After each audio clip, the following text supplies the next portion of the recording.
Yeah, I got another ruble coin I was going to talk about. This is a 25 ruble from last year. And compared to a quarter, it's just slightly bigger than a quarter. But whereas this is worth 25 cents, 25 rubles is about 43, maybe. It keeps going up, 43 cents. Ruble keeps climbing. Now, the interesting thing about this one, and the reason that I have it,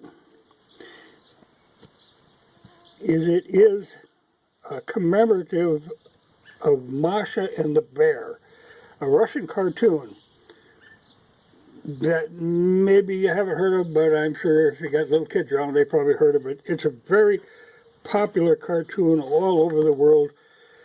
It's dubbed in many languages, but it was funny. It's a good cartoon, and they all have a point to them. There is always a moral to the story. Though this little girl, Masha, is mischievous, let's say, and the bear has to keep trying to get her out of jams all the time. But there's always a point to it, so it's educational in a way.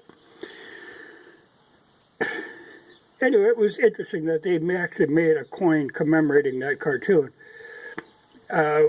which the cartoon itself comes from an old folk tale. It's loosely based on an old folk tale. But it's a very popular cartoon with kids. But when this whole ruckus with Ukraine started,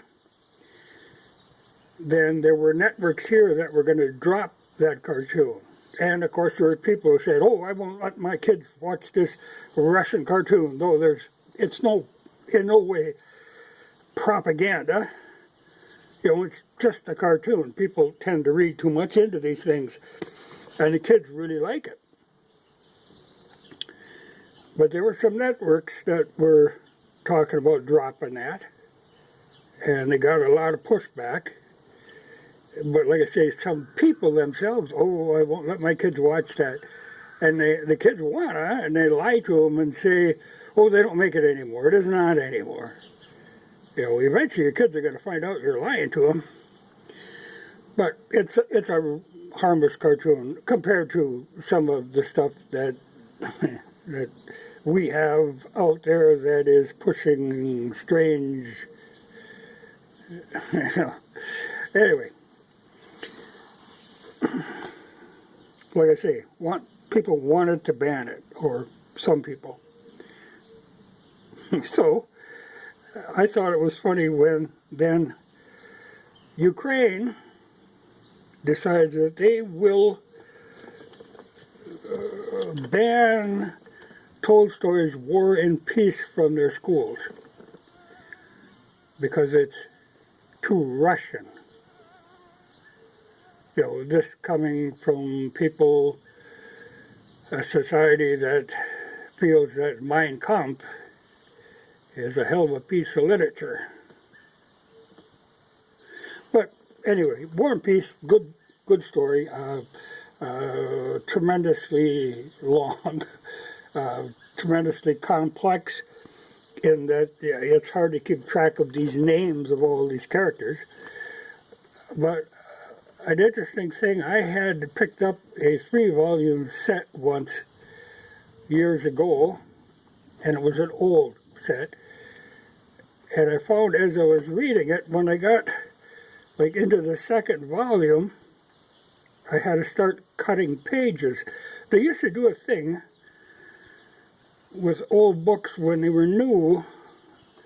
The facing pages were simply folded over, and in order to read it, you actually had to cut the crease between the pages. But that was to show that this was a new book, that you weren't pawning somebody off with a used book. This was new. So it told me that whoever had owned this originally and only got through the first of 3 volumes. So I had to sit there as I read it with a knife and cut between the pages. But the first time I'd ever run into that, and then found out that, yeah, that is the thing that they used to do. But, no, can't have that in Ukraine. Can't have war and peace. People are funny. But, like I say, Masha and the Bear, good cartoon. It is available on YouTube. There are many episodes in the English translation or dubbing in English, or even like the signs and stuff with English, but it's all over the world. It's well loved by kids.